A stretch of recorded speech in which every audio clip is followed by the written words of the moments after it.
Welcome back to the deep dive. Today, we are strapping in for what might sound like one of the most abstract topics imaginable, number theory. The sources we're using call it Zahlen theory. Mm-hmm. But if you're a computer science student, or really anyone who's ever used a secure website, this is essential stuff. It's more than essential. It really is the absolute foundation that our entire modern digital world is built on. So our mission today is to kind of peel back the curtain and see why your online banking, your private messages, everything relies on these fundamental properties of whole numbers. And these are properties that were figured out thousands of years ago, which is wild. It is. The roadmap for this dive is, thankfully, pretty clear. Our sources, they're straight out of a university curriculum, and they show a direct line. We start with this discrete math, divisibility and primes. Yeah. And that path leads directly to the next chapter, cryptography. Cryptography. And that's the key connection. We have to get rid of this idea that it's just abstract math for the sake of it. This isn't some theory that's disconnected from reality. Right. The main realization for anyone listening is that algorithms like RSA, which, secure basically all global communication, they depend entirely on this subtle, almost paradoxical relationship in math. And that relationship, I think that's the main idea we need to keep in our heads today, is this asymmetry of difficulty. Exactly. It's easy to do some things, like multiplying numbers together, but it's impossibly hard to reverse it, like factoring them. And then it's easy to do other related things, like finding the greatest common divisor. And that asymmetry, that's the whole game. That's the security mechanism. So we're starting right at the beginning, Chapter 1, Primzahlen und modular arithmetic. Primes and modular arithmetic. Right, because if we don't get what a whole number is and how they relate to each other, none of the fancy stuff that secures the internet will make any sense. You've got it. So let's lay that foundation. Okay, let's do it. So first things first, we need to define the sandbox we're playing in. We're not dealing with fractions or irrational numbers or any of that. No, none of that. We are strictly, and this is critical, working within the set Z, the integers. So, -2, -1, 0, 1, 2, and so on. Just clean whole numbers. The second you let fractions in, or real numbers, all these crucial properties that make cryptography work, they just vanish. Number theory works because we demand a clean break when we divide. And that phrase, clean break, that takes us right to the first formal definition, 1.1.1, divisibility. So we say a number x divides a number y, and we write it x with a vertical bar y. If and only if there is some integer q where y equals q times x. And that little requirement is so often overlooked, but it is everything. That quotient q, it has to be a whole number, an integer too. That's the handshaking logic you mentioned. Exactly. It's like x and y have to shake hands perfectly. There's no leftover bits, no remainder, no residue. Right. So like 4 divides 20 because 20 equals 5 times 4, and 5 is a nice, clean, whole number. But 4 does not divide 21. If you try it, you get 5.25. And since 5.25 is not an integer, that divisibility relationship, it just doesn't hold. The handshake fails. The moment there's a remainder, that clean structure is gone. And this simple definition, it creates this really profound structure on the set of numbers. Which our sources get into in Bemerkung 1.1.1. It has these inherent mathematical properties. Right. First one is reflexivity. Which just means any number x divides itself. Which seems obvious, right? X equals 1 times x. Trivial, but necessary for the structure. The second one, though, is much more useful. It's transitive. Okay, so if x divides y and y then divides z, then x has to also divide z. Yep. Think of it like a chain of gears. If x meshes with y and y meshes with z, then the motion, the divisibility, transfers all the way from x to z. So if 3 divides 6 and 6 divides 18, then 3 definitely divides 18. Makes sense. Exactly. But then the sources point out that something changes if we narrow our focus a bit. If we go from all the integers z to just the natural numbers n. Yeah, the positive integers. Yeah. 1, 2, 3, and so on. So what happens then? That little restriction adds a new property called antisymmetry. Okay, what's that? It means that if x divides y, a and y divides x, then they have to be the exact same number. X has to equal y. Ah, okay, because in the integers you could have, say, 3 divides -3 and -3 divides 3, but they're not the same. Precisely. But in the natural numbers, this holds true. 5 divides 10, but 10 can't possibly divide 5. It breaks the clean rule. So we have reflexive, transitive, and now antisymmetric. And that specific combination, that's what mathematicians call a partial order. Yes. That sounds really abstract. What does that actually do for us? Why does a computer scientist care about establishing a partial order? Well, a partial order creates a hierarchy, a structure. Think of it like a family tree or an org chart. You have these parent-child relationships that are defined by divisibility. So like 2 is below 6 and 6 is below 12 in this tree. Exactly. But the word partial is the important one. It's not a total order, like just listing numbers by size where you can compare any two. In a partial order, you can't always compare every pair. Like 5 and 7? Perfect example. Yeah. Neither one divides the other. So in this specific relationship, they're kind of off to the side. They're non-comparable. And for computer science, that's important because... Because it's how you model dependencies. Yeah. In any complex system, you have tasks where one has to finish before another can start. That's a chain. That's transitivity. Yeah. But you also have tasks that can run completely independently. They're non-comparable. Okay, so understanding partial order is just the formal math for creating a dependency map, for making sure step A happens before step B. You got it. It's the blueprint for that kind of logic. Now, before we move on, we have to talk about the weird one, the number that kind of breaks all the rules, 0. Zero. The cosmic anomaly, yes. Our source has a specific note on this. T0, which is the set of all the positive divisors of 0, Yeah. is the set of all natural numbers. It's infinite. Wait, that feels like a cheat. How can everything divide 0? We just go back to the definition. X divides y if y equals q times x. So let's make y 0. We get 0 equals qx. Oh, I see. As long as x isn't 0, you can just make q 0 and the equation works. Always. 5 divides 0 because 0 will 0, 5. 100 divides 0 because 0 equals 0, 100. Any natural number works. So the set of divisors for 0 is infinite.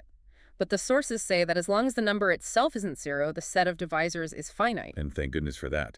If every non-zero number had infinite divisors, we couldn't compute anything. The whole system would be impossible. So that finiteness, that's what allows us to define the greatest common divisor, or GGT. Right. Definition 1.1.2.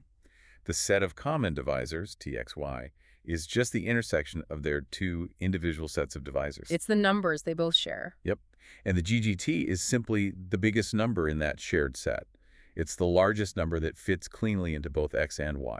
Let's do the example from the source, 12 and 18. Okay. So the divisors of 12, we have T12 is 1, 2, 3, 4, 6, 12. And for 18, T18 is 1, 2, 3, 6, 9, 18. So you look at what they have in common, that's 1, 2, 3, 6, and the greatest of those is 6. So the GGT of 12 and 18 is 6. Simple enough.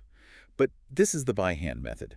It's foundational, but totally impractical for big numbers. Right. But this idea of sharing divisors leads us to maybe the most critical concept for security down the line, coprime numbers. The sources call them Tyler-Fremd. And this is about a lack of connection, right? A deep lack of connection. Yeah. Two numbers are coprime if their greatest common divisor is exactly 1. So the only thing they share is the most boring divisor possible, the number 1. They're mathematically isolated from each other. Perfectly put. Their factor structures are mutually exclusive. Think about 12 and 25. Okay, 12 is 2 squared times 3. And 25 is 5 squared. They share no prime factors at all. So the only positive number that divides both is 1. Their GGT is 1. And why is being Tyler-Fremd or coprime so fundamental for cryptography? It's all about key generation. In RSA, for example, you have to find numbers that are coprime to another number, the totient. Because only if two numbers are coprime can you guarantee that something called a modular inverse exists. And the modular inverse is? It's the key. It's the mathematical tool that lets you decrypt the message. If the numbers you pick aren't coprime, there is no inverse. The lock has no key. The whole system just fails on the spot. It's a non-negotiable requirement. Okay, so we've got the rules of interaction down. Now we have to talk about the building blocks themselves. The mathematical elements you can't break down any further. Primes. The prime numbers. Yeah. Definition 1.1.6. A natural number P is prime if it has exactly two divisors. 1 in itself. 1 in itself. These are the atoms of number theory. And we have to hammer home that one crucial rule that keeps the whole structure sound. Number 1 is not a prime number. It's not. And it's so important to understand why. If we let 1 be a prime, the next theorem we're going to talk about, the most important one in this whole chapter, it would be completely meaningless. How so? Well, if 1 was prime, you could write the number 10 as 2 times 5. Or you could write it as 1 times 2 times 5. Or 1 times 1 times 1 times 2 times 5. You'd have infinite ways to write it. The uniqueness would be gone. The uniqueness vanishes completely. So by demanding exactly two divisors, we kick the number 1 out, and the whole mathematical structure stays rigid and predictable. The smallest prime is, of course, 2.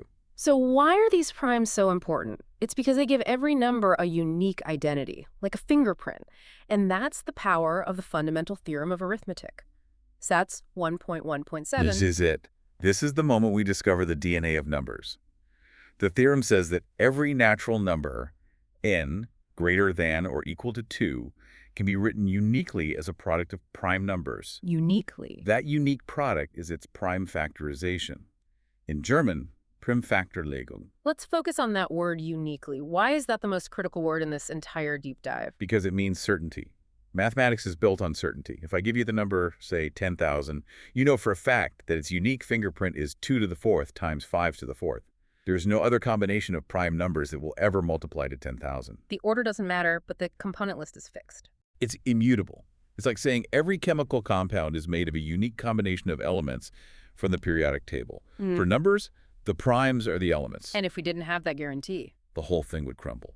There'd be no reliable way to compare numbers, find common factors, or, and this is the key part, establish a cryptographic key you can trust. So public key cryptography is built on the absolute certainty that when I multiply two huge primes together, the resulting number has only those two primes as its factors. No other combination is possible. That's it. So the certainty of the fingerprint is the foundation of trust. And the difficulty of finding that fingerprint for a massive number, that's the foundation of security. Two sides of the same coin. Precisely. The theorem is true, but trying to use it on a huge number for security is a computational nightmare. Okay, so now we get to see the elegance of this structure. Fulgerung 1.1.8 shows us the practical payoff. Calculating the GGT and the smallest common multiple, the KGV, becomes super systematic if you have the prime factorization. It's a beautiful method, yeah. Instead of listing out all the divisors, which is impossible for big numbers, you just compare their prime DNA side by side. So let's talk through the logic for the GGT. The rule is you take the product of all prime factors they have in common, and you raise each one to the minimum of its two exponents. Right. Why the minimum? Why does the minimum exponent give you the greatest common divisor? That feels a bit counterintuitive. Think about what the GGT has to do. It has to divide both of the original numbers without a remainder. Okay. So let's say one number has a prime factor of p to the power of 5, so it has 5 p's, and the other number only has p to the power of 3. Okay, so it has 3 p's. If you tried to put p to the 4th in your GGT, it would divide the first number just fine, but it'd be too big to the second one. You'd have a remainder. You're limited by the smaller supply of that prime factor. So to fit into both houses, it has to be small enough for the smaller house. Exactly. You're finding the biggest set of factors they both have. That makes perfect sense. And then for the KGV, the smallest common multiple, it's the opposite logic. We're looking for the smallest number that both of our numbers can divide into cleanly. Right. And here, we take all the prime factors that are present in either number, and we raise them to the maximum of the two exponents. So using that same example, if one number needs p to the 5th and the other needs p to the 3rd, our KGV has to have at least p to the 5th. It has to. If it only had p to the 4th, the first number couldn't divide into it cleanly. The KGV has to be big enough to satisfy the bigger appetite of the two numbers. It's so logical when you put it that way. Let's make it concrete with the example from the source, finding the GGT and KGV of 100 and 1,000 and 2. Okay, first step is always the same. Find the fingerprint. Ah. The prime factors are Lego. For 1,000, that's 10 cubed, which is 2 times 5 cubed. So 2 cubed times 5 cubed. For 210, that's 21 times 10. So 3 times 7 times 2 times 5.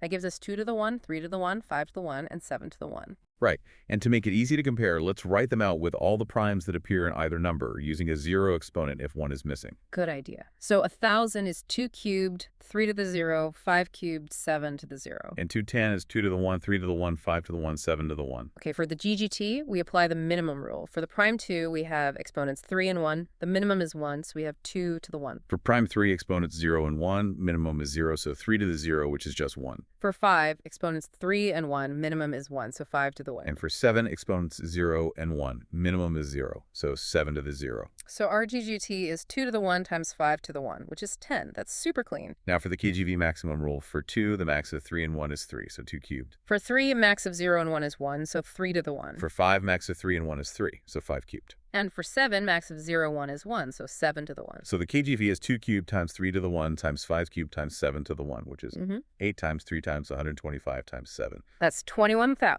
21,000. It shows the method works perfectly, but Here comes the dramatic turn. The ultimate paradox that makes our digital world secure. Bemerkung 1.1.7, the cryptographic trap. we just saw that finding the GGT is easy if you already have the factors. But the sources are very clear. This whole method is extremely inefficient for the gigantic numbers used in real-world security. This is the whole point. We're talking about numbers with hundreds of digits. So if I give a computer one of those massive composite numbers and say, find its two prime factors, why is that unbelievably difficult or unglaublich schwer? It comes down to the lack of shortcuts. There's no elegant formula for it. To factor a huge number n, the best-known algorithms are still really slow. Yeah. For a 2048-bit RSA key, which is a number with about 617 decimal digits, Oh. the number of potential factors you'd have to check is it's astronomical. The search space is unbelievably vast. So even if the algorithm is getting faster, if you just add a few more digits to the number you want to factor, the time it takes to crack it grows exponentially. You can add decades or centuries to the cracking time. It's exactly right. It's a fundamental complexity problem. So modern crypto relies on this fact that the time gap between multiplying two primes, which is instant, and factoring the result, which could take longer than the age of the universe, is so enormous that it creates a protective barrier. But wait a second. If factoring is too slow to be practical, and we need the GGT for other things later on, how do computers get around this problem? They can't be using this factorization method. They're not. And this is the other half of the asymmetry.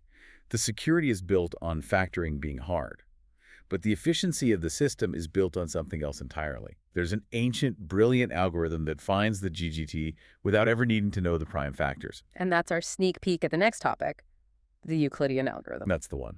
It finds the GGT by just repeatedly using division and remainders. And it is incredibly fast. What a computer scientist would call polynomial time. It can find the GGT of two numbers with hundreds of digits almost instantly. So that's the trap. You can multiply two huge primes together easily. It's nearly impossible to unmultiply them by factoring. But thanks to the Euclidean algorithm, you can still do other essential calculations, like finding the GGT very, very quickly. The entire system is engineered to exploit that very specific narrow window of mathematical difficulty. Okay, that sets up the whole high-stakes game of modern security. But let's take a step back for a minute into pure mathematics. We've said primes are the atoms, the building blocks. So the big question is, do they ever run out? Is there a finite supply? It's a question that goes back millennia, and it's not just academic. If they were finite, we'd eventually run out of new large primes for making new keys, which would be a huge security risk. But Sachs 1.1.1 gives us the answer. The definitive, ancient answer: there are infinitely many prime numbers. And the proof for this is one of the most elegant things in all of mathematics. It's from Euclid, around 300 BC. We have to walk through this like a detective story. We assume a lie is true, and then find the one piece of evidence that makes the whole story collapse. It's a proof by contradiction. It's perfect. Let's do it. Okay, step one, the false assumption. We're the detective, and we start by confidently stating a lie. We say, the number of primes is finite. We have found every single one. Case closed. Exactly. We write them all down in a nice, complete, finite list. P1, P2, P3, all the way to the very last, biggest prime, PK. So we have our suspects all lined up. This is our complete list of primes. Step two, constructing the witness. Now we have to create a new number, M, a test subject that's built directly from our supposedly complete list. We define M as the product of every single prime on our list, and then we add one. So M, P1, P2, PK, plus 1. This number M is obviously way bigger than any prime on our list. Now the interrogation begins. Step 3, the observation of the residue. We take our witness M and we try to divide it by any of the primes from our complete list. Let's try to divide it by the first one, P1. Okay, so that big product part, P1, P2, PK, that is perfectly divisible by P1 because P1 is one of its factors. Right, it goes in cleanly. But our number M has that crucial plus 1 at the end. So when you divide the whole number M by P1, you're left with a remainder of exactly 1. And if you try to divide it by P2, same thing, remainder of 1. If you try it with any of them all the way up to PK, you always get a remainder of 1. And our definition of divisibility demands no remainder. So the conclusion is inescapable. M is not divisible by any prime number on our supposedly complete list. And this brings us back to the fundamental theorem of arithmetic. Every number bigger than 1 has to either be a prime itself or it has to be divisible by some prime.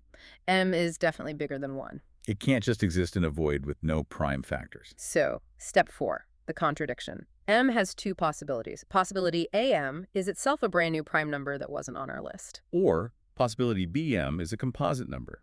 But since none of the primes on our list could divine it, its prime factors must be new primes that we missed. So either way, whether M is a new prime or it's hiding new prime factors, it proves our initial assumption that our list was complete was wrong. It's a logical checkmate. The assumption collapses under the weight of this contradiction. Therefore, the list can never be complete. There must be an infinite number of primes. It's so cool. It doesn't find you the next prime, but it guarantees one is always out there, which is great news for cryptographers who need a limitless supply of new keys. A massive assurance, yeah. But they're not evenly spread out. Mm. As you go to bigger and bigger numbers, the primes get farther and farther apart. They get sparser. And that's where the prime number theorem comes in. Primsallsatz 1.1.13. Right. We need to have some idea of that spread. The theorem tells us that pi of n, which is the count of how many primes there are up to a number n, is approximately equal to n divided by the natural logarithm of n. And for a computer science student, this isn't just trivia. This is a practical tool. Absolutely. If you're told to find a 512-bit prime number, you're looking for a prime around 2 to the power of 512. That's a mind-bogglingly huge number. This theorem gives you an estimate of the density of primes in that neighborhood. It tells you roughly how many random numbers you'll have to test before you're likely to hit one that's prime. It turns a blind search into a calculated probabilistic one. So Euclid guarantees the supply is infinite, and the prime number theorem gives us a map to manage the search. A probabilistic map, but yes. It quantifies the distribution of the most essential building blocks we have for security. So we started this deep dive way out in the abstract, just defining divisibility, and we've ended up proving there's an infinite supply of these unique building blocks. And it's so important to remember that every one of those steps, from the handshaking logic of a clean break to proving the infinity of crimes, was a necessary piece of the foundation for the crypto systems you use every single day. I think the biggest takeaway for you, the listener, has to be that asymmetry of difficulty. The massive difference between how easy some tasks are, like multiplying, or using the Euclidean algorithm to find the GGT, and how incredibly hard another task is factoring. A composite number is like a scrambled egg. Trivial to scramble it, which is multiplication, but it's impossibly hard to unscramble it back into a yolk and a white. That's factorization. Right. And yet we found a way, with things like GGT, to perform some useful operations on the scrambled egg without ever needing to know the original recipe. That simple fact that it's computationally impractical, not impossible, but impractical, to reverse the multiplication of two huge primes, that is the single most important mathematical idea holding up global digital trust. Your privacy, your money, your messages, it all rests on that one incredibly hard math problem. So next time you see a definition for divisibility or you hear the word coprime, don't just see it as dry academic math. You're looking at the rule book for a computational quicksand that's designed to trap the bad actors. That time gap between multiplying and factoring is the only thing keeping the digital fence standing. Until next time, keep exploring the foundations of the world around you. We'll be here to guide your next deep dive.